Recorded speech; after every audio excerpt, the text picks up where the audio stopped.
Welcome to the Christian Buddy podcast. I am now in the presence of Martina. Welcome to the podcast, Martina. How are you feeling today? Thank you, Kristian. I'm feeling really well. Thank you for having me. All right. So I'm going to jump straight into the show. And can you, for somebody that doesn't know you, can you expand on what you do and what you're about at the moment?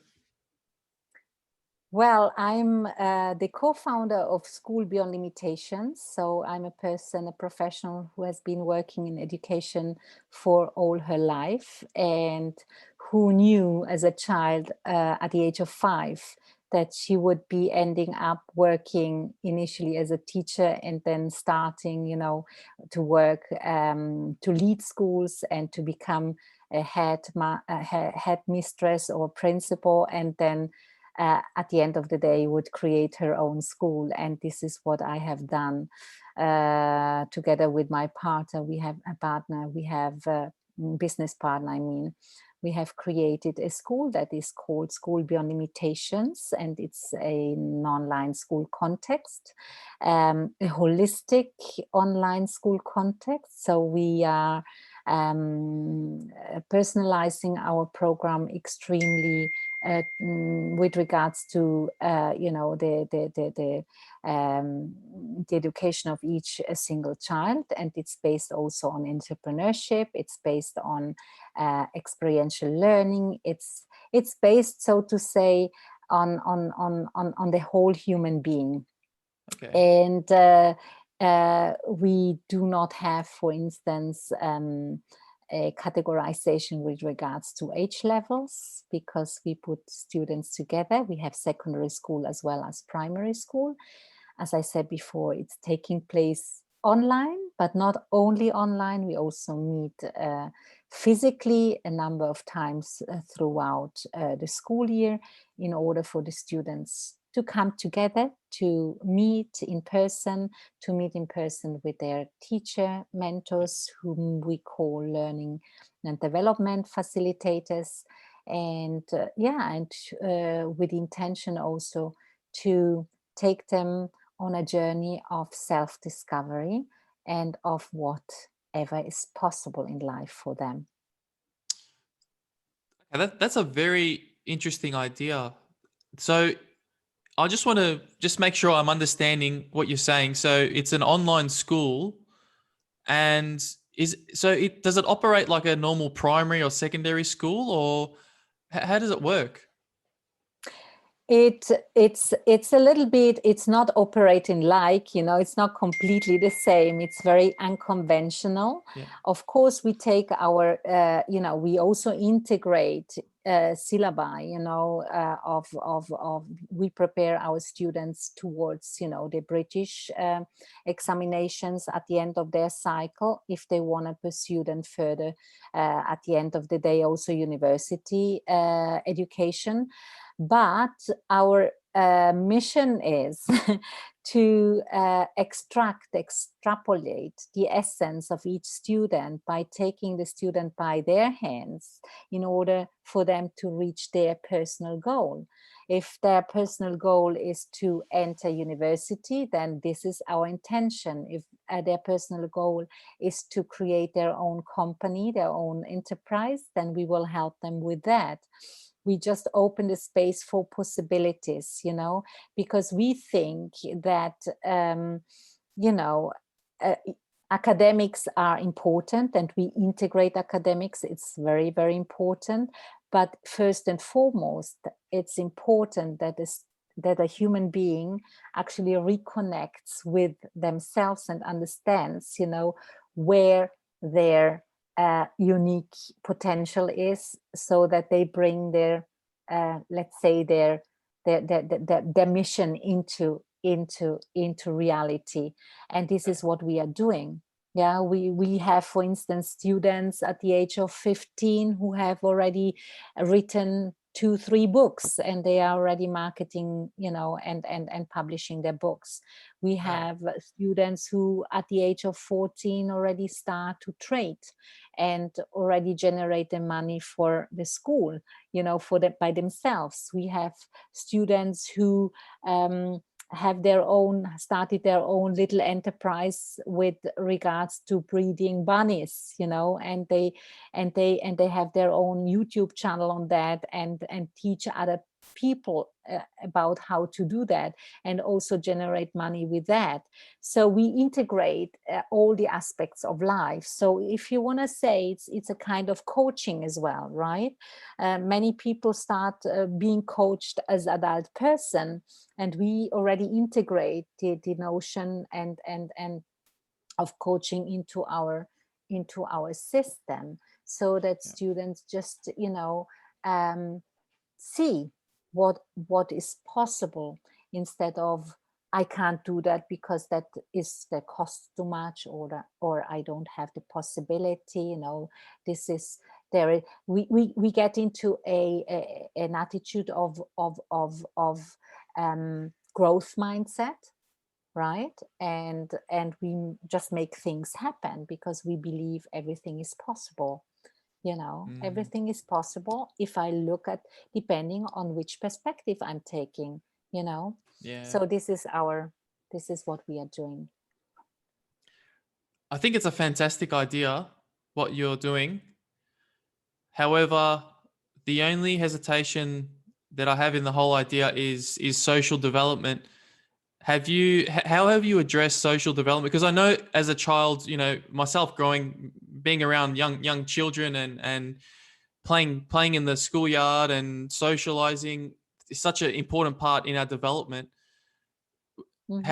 How have you addressed the social element of, because I'm guessing it's all online, so No, it's not all it's online. not It's all not, online. no, no. Okay, Exactly. In secondary school, it's not all online. In secondary school, actually, as I said before, we meet 3 times per year, yeah, in order for the students to really meet among themselves, and also with their teacher mentors as well. okay, But interestingly enough, first of all, it's not an online lecturing, it's an online experience. And what is very interesting is that when you start facilitating also this emotional development, online development, the students actually kind of uh, forget about the fact that they are not physically together. they mm, they bond so extremely well with one another. So that's one thing, that they start to bond so well with one another. They are in different countries, but they somehow forget that they are sitting in different countries, because they are emotionally that there is a rapport there, right? But on top of that, they get coached on a weekly basis, and they are invited to open their social network towards what is possible locally. yeah, So we invite them. You don't only establish social contacts through school. One can also school context. How often does it happen that students go to school and can't relate at all to their peers, because mm, it's just not the right match. It's just they need to go to the same class because they are of the same age. That's not life. In real life, I also I get along with this person better than with the other person. It depends on my interests. It's about like-minded people. But this is what we are doing also in the coaching process and mentoring process. We facilitate and we help the students see, what can I do in the afternoon, because they basically have only 3 hours of lessons, right, per day. So there's much more time at disposal to them, for them to actually then meet with like-minded people. If they are into chess playing, we invite them to do that. If they are into ballet, they go to ballet. If they are into, I don't know, language learning, they go that. If if they're into theater, or into horse riding, or golf playing, or tennis playing, this is what we then say: go and mm, do that, right? And bring your experience into school as well, mm, so that they see. That's also an essential part of School Beyond Limitations, that the students understand school is not a standalone thing, which doesn't have anything to do with life. No, it's embedded in life, right? It's part of life. and learning is taking place at any time, and what the school provides is really this kind of care, personalized care, and personalized uh, uh, accompanying the person, the student, through the process. Okay. So yeah, so the So, social aspect, I think, is really there, is really mm, there. And actually our students very often, and I'm always extremely how can I say that, nearly surprised about it. I'm not anymore, because we know, that we create rapport. We have never met personally, right, Kristian, so far, but there is already, you feel that there is a yeah, reciprocal absolutely. interest, Yeah. and that makes the difference. Yeah. And just to give you this feedback from students who come from traditional schooling or private schools, right, to us, when they say, just recently we had a student who joined us a number of weeks back, 17 years old, went through a school system for how many years then, 10 years, 11 years, right?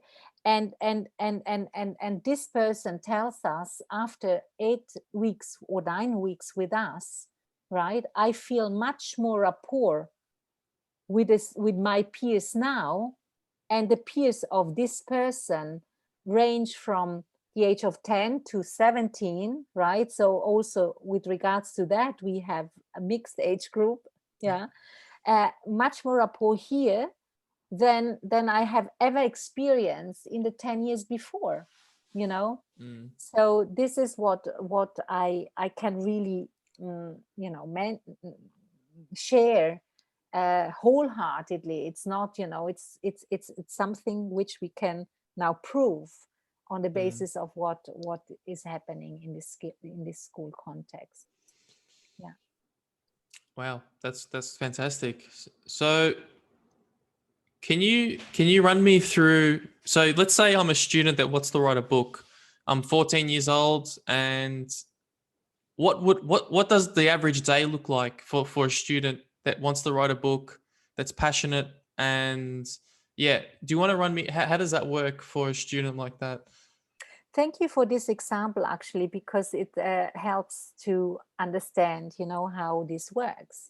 Actually, this happened. This was a student, 14 years old, 14 and a half, and came to the mentor. I mean, you already, going through the normal lessons in the morning, you realize where are the interests of the student. And in this case, this particular student was extremely, creative with regards to writing, with regards to drawing, many these things, right? And then you have this coaching session in the afternoon once per week, and then you just talk about that, and you tell your student, well, I'm very impressed about what you are creating, right? Very Mm, impressed. What is your main goal? Would you like to write just a novel, or what would you like to create here? And then, the student comes up with their dream. In this case, in this specific case, her dream was to write a book. mm, And then, you talk the student through the process of writing a book, but by taking it step by step, and by also going through the time management, so mm, it's like a coaching process. And then you meet on a regular basis, and so the student actually is in the flow of doing something mm. she's Yeah, intrinsically really interested in, right? yeah, And then every week, and also during lessons sometimes, right, you just, you invite the student to share. And have you reached the milestones? Have you reached the action steps that are the little, short term goals towards going in that direction? And yeah. so you build up step by step. And then after 2 months, in this specific case, after 2 months, 2.5, no, maybe nearly 3 months, the student had completed, a book based on nearly 200, 200 and something pages. And then you go into the next step and you say, what do we do with this book now?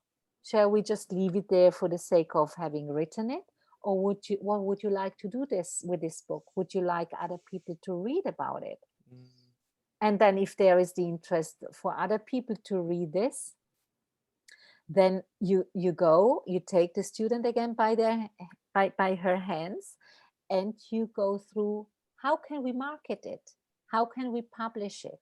You know, and if the student is not interested in that, we just, you know, give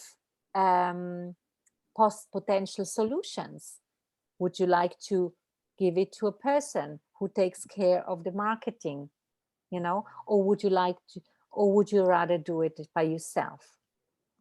So this is the process. It's this kind of I'm pursuing my interest, and at the same time, how can I make sure that this is relevant not only for myself but also for others?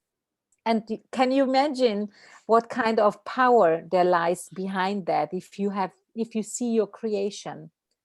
Yeah, And this absolutely. Yeah. yeah, and this specific student, she will study soon at a very prestigious university, you know, because now she's older, you know, and in the meantime she has written already 5 books, you know, and at the age of 17, you know. Wow. And yeah, and this is what we're doing. Yeah, when I reflect upon my time in primary school, high school, there's a lot of you're following a curriculum that's set out for you. You know, you're stuck in a very set timetable, and yeah, I appreciate what you're doing because you're really exploring the creativeness and turning that into something amazing, something beautiful. So yeah, but I can say that I think that in your organization or your company organization, I think there's going to be a lot of people that are still in that old mindset of, you know, being, you know, they might be a bit scared, or, you know, there might be, yeah. So I think everything starts like that in life, you know, because this is I'm not sure, is this a new concept? Has this concept been around for a while, or Actually, I designed you it, you know, designed it? out So of, it's a yeah. brand new concept. It hasn't Uh, existed. it's been put together out of a number of elements. Of course, as I said before, I'm coming from the field of education. I know many systems. I always realize there are wonderful systems out there, but I always missed on certain aspects, and this is also this personal development aspect I missed out on, and also the entrepreneurial aspect, you know, because I always thought, you know, I love academia. You know, I studied. I hold 2 doctoral degrees, so you can imagine. I really love studying, but at the same time, I also see, you know, the kind of limitation of that, because it's always geared. It actually tells students and human beings, you have to complete this first in order to do that. You know, it's always postponed to later. And this is actually not in alignment necessarily with our inner creativity. You know, if we look at very bright people like you know, Albert Einstein, he failed in school, but he had this you know, this enlightening creativity, you know, that then after school became unraveled, and you know, and got unraveled. And this I created it because together, I mean, with the prompting also of my partner, in my business partner. She's a mother and she's an entrepreneur, and she came up to me and she said to me, Martina, mm, you just, you know, you embody education, and I have children, and I'm an online entrepreneur, and I have this situation. What do you think? Could could you create an online school? Could we create an online school? but not an online school like any other online school where they offer online lecturing, because that's a different pair of shoes. And out of my experience, I put everything together. So it's our second official year that we are doing this. We are officially accredited also as a school. And before, after having designed the school, I went through a pilot phase, which also prompted and cleared the way, because it was so successful, it was so clear it works, right? So we are kind of new, and at the same time not new, because all the wonderful systems that are extremely successful in education have been kind of molded together, if I may say that. But you're right, what you said before, actually, Kristian. It's for somebody who thinks in conditional ways of how school should be. This is so mind-blowing. They may not be ready, right? We do actually attract those people who do have some reservations with regards to the traditional school system. What you said before, there is a set curriculum. All the students are doing the same. They are all in the same class, more or less all treated the same way. They are writing tests, and it's all based on that. If that's something you want your child to do, then you don't come to School Beyond Limitations. But if you question that, if you say, is that really true that our children need to go through such a cycle? Or does it make sense for our students to go beyond that?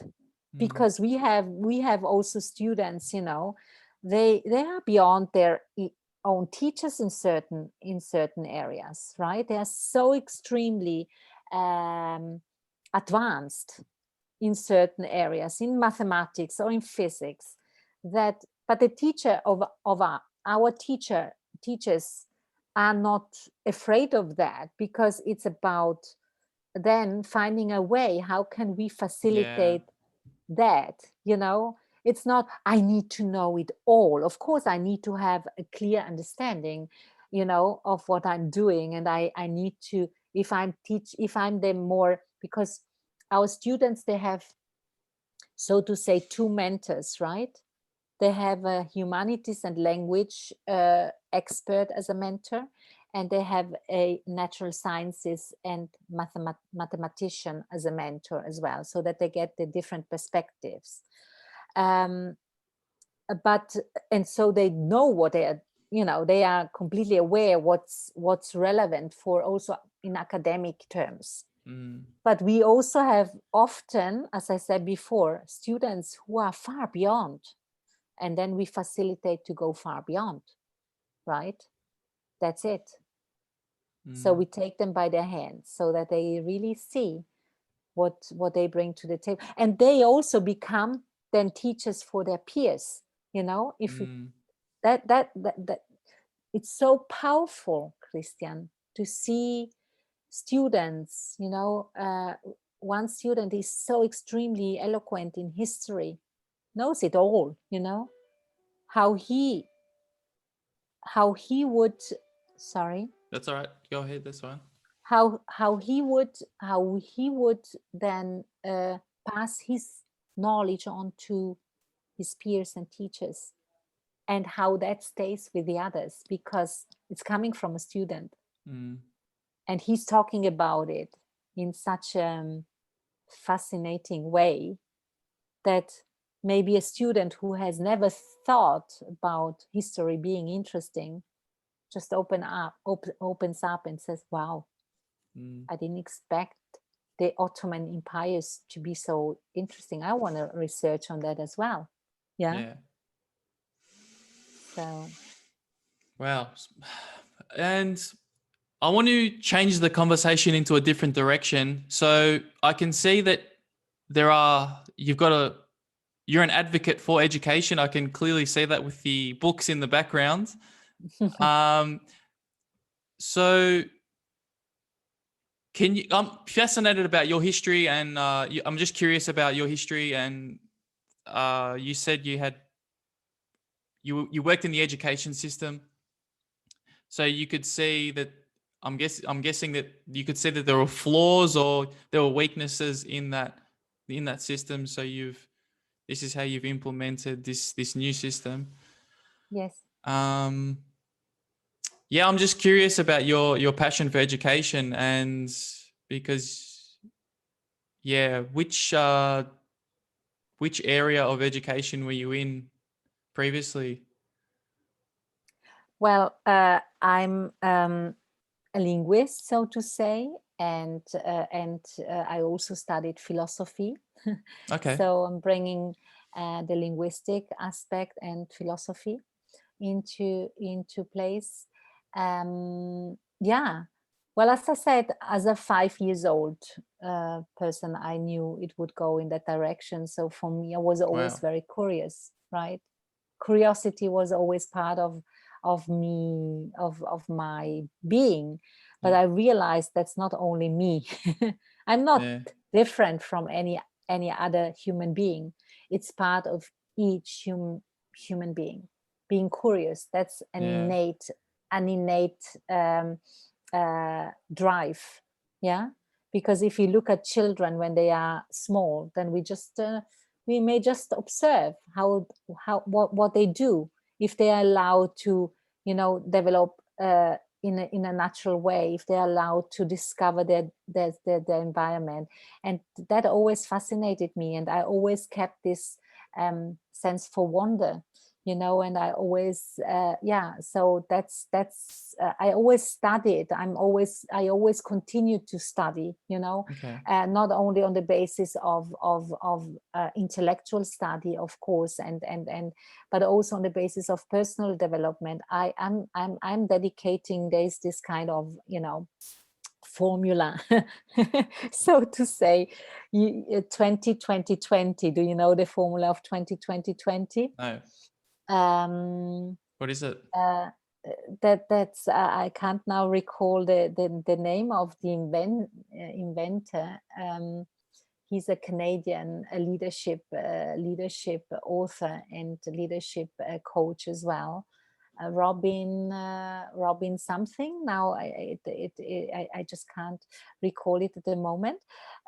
But he says invest, and I'm not so strict on the 20 20 20, but just to get the idea, it's about dedicate each day on your for take some time for yourself every day, 20 minutes on kind of meditation, journal writing, so personal, kind of dwelling in your own dreams, your own objectives, write them down, so, and meditate. Okay, that's 20. Other 20 minutes of physical exercise. Yeah, so keep your body Yeah. always, and 20 minutes of reading something Mm. new, so growth, whether this is in life disciplines, or or in any academic subject area. So it's about the entire system again, and this is what we are doing at School Beyond Limitations as well. It's really important that we create time for our entire system, for the spiritual system, for the intellectual system, mind, and for the body, and make that a habit. And when this is a habit, when that becomes a habit, then that's also a clear, how can I say that, a clear message to oneself of self appreciation, because I make time for myself, for Mm. my body, for Yeah. my mind, and for my soul every day. Yeah. And it's a constant feeding yourself, and that keeps us then stay connected with who we are and what we are here for as well. And at the end of the day, each of us is here for something in order to contribute somehow, right? And you are there you got up at before 5 in order to have 5 a.m., in order to have a conversation with me, which means that you are driven by your contributing energy. Yeah. And this is what a human being is all about, right? There needs to be the logotherapy, right? Viktor Frankl always said there is that if there is meaning in life, then Yeah. then you can actually face any situation without judging it. Yeah, Now absolutely. this is, yeah. Yeah, I work in IT at the moment, a 9 to 5 job, and I'm grateful that I'm able to receive money and from that point and support myself, but it's very limiting as a career choice. So I'm still grateful I'm in a job, but yeah, podcasting is definitely something that I enjoy doing. So Mhm. and you touched on you touched on the idea of philosophy. Do you have any favorite philosophers or any favorite books or readings that you would recommend? Or Oh, well, one of my favorite ones at the time was Immanuel Kant. So I loved Immanuel Kant, but it's very difficult to read. I okay, also took a long time to read it, ah, but and it was, but the concepts that he's talking about are just so profound, But I think I love books such as, Deepak Chopra, Bruce Lipton, all those um, people who are really bringing change about in the personal growth of people, mm, and Vishen Lakhiani, all these people. I think I don't have a favorite at the moment. I'm reading a lot in more. It's philosophical, but also very spiritual. I mm. don't know whether you know it. It's Paul Selig, but it's very What's the name? Sorry again. What's the Paul Selig. up? Selig. Okay. Paul Yeah. Selig. Uh, he is a psychotherapist Yeah. in New York, but he's he's not writing the book himself. He's, Yeah. so to say, a channeled, person, and through him, so to say. But it's very, it's very spiritual and philosophical. But I think it's extremely profound, but probably not the right book to start with, Mm, depending on where a person actually is with their journey at the moment. Yeah. mm, I always like to share what I'm reading at the moment, but I couldn't say read this or that because, always go through it. It has to resonate with one. Because if I had read this book probably 20 years back, maybe I wouldn't even have considered it. You know what I mean? You have to mm. be ready to read certain books, especially with regards to spiritual and philosophical topics, I Yeah. believe. Yeah. Touching on that spiritual point, I want to ask you a very deep question. And the question is, do you believe in God? I do. I do. Uh, However and whoever or whatever, God may be, but I believe that there is something bigger to what we can touch upon, what we Mm, may I had I had a clear spiritual experience at the age of 9. okay. Mm, and that was and at the age of 9 I lost my one of my brothers. It was my Mm, favorite brother. He got killed in a car accident, and uh, I was only 9, and he was my favorite brother. He was the one always looking after me. mm, And you can imagine how sad, how much sadness there was then in the family. And I was the only one. Of course, I was also sad, but I felt that my brother hadn't died. For me, it was always like that my brother was still there. And I always at that time, for me, was clear, when I would become a mother, I would have a son, and he would he would have he would look like, in certain ways, like my brother, and he would his personality would be very similar. I didn't expect it to be the same, but I had this, this sensation. And all my life, my brother was always at my side.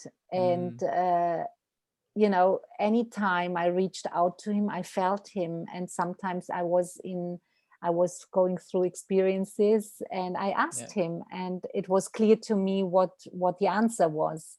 So I had this clarity. So there is something bigger.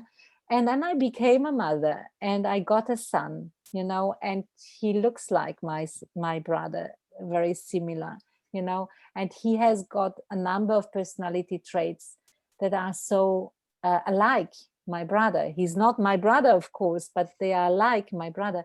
So for me, yes, there is something more to it, and I feel that. And I would not say to anybody, you have to feel the same way, because that's everybody's decision and everyone's experience. But I am a firm believer that, and that's also part of School Beyond Limitations somehow, that we already hold the knowing within, that this tacitness, right? That we are not empty containers. We actually are, through this absolute knowledge, tacit knowledge, as I call it, I did a doctorate on that. So the creativity, so to say, the insights, they are connected with the knowing within. And everything that is in the books, that's explicit, that's explicit knowledge or external knowledge or information. I call it information, and I can bring it into the context, and I can make sense of the information that comes to me. But that's the information, but I still need to make sense out of that, right? And the more I connect with the knowledge within, the more I can make sense of what comes to me. It's the human mind, human body is an amazing thing when you step back and look at it. And it's interesting because I interviewed someone yesterday who is a meditation expert, and he was very interesting to talk to. And what I took out of it was that the human body is so intuitive, so intelligent, beyond our comprehension, beyond our knowing. And right. I guess where I'm trying to get to with what I'm saying is that our existence is spiritual. I think that you can always try and rationalize the world through science, through the lens of science, but I think ultimately we are spiritual beings. We carry our own unique energy, our own unique vibration. I'm not an expert in the sciences and that sort of stuff, but it's I think you have to have faith. I think having faith and trust in the universe is such an important part, and that's an important part of myself, because if I want to know who I am, I need to, and if I want to believe in who I am as a person, then I need to have faith in the universe. I have to have faith that the universe will have my back and support me as well, because beautiful. Yes, I could sign that. I completely agree. Yeah. The world works in mysterious ways. Yeah. And then then if you see the universe as this abundant place, and you trust that, then everything will work, and you will see that your IT job, will then, and your dream of doing podcasts will increase and increase, and you will create something where you don't have to worry about anything, because it Yeah. will be given. It's like giving and receiving, right? Yeah. Yeah. Beautiful. Wow. Yeah.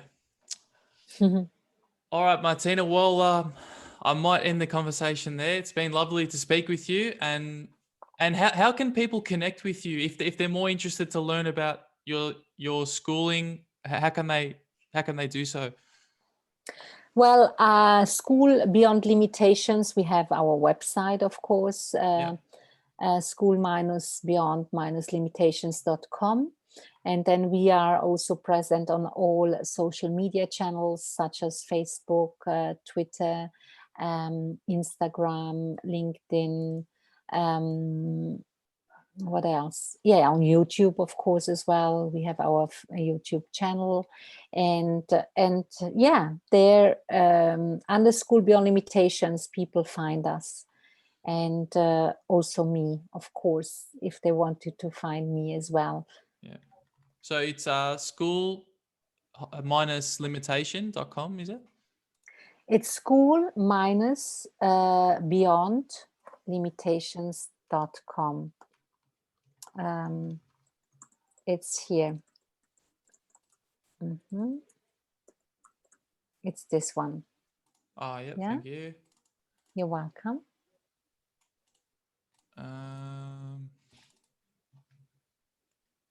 Okay. Yeah, because I'm curious as well. I want to have a look at. Yeah, please have a look at it. Sure.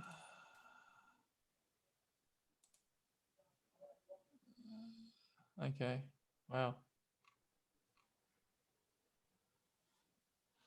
Yeah. Well, I'll have a look at that. But look, thanks guys for listening to this conversation, and don't forget to subscribe to the podcast and my YouTube channel, please. And Martina, thank you for joining me, and enjoy the rest of your day. Thank you.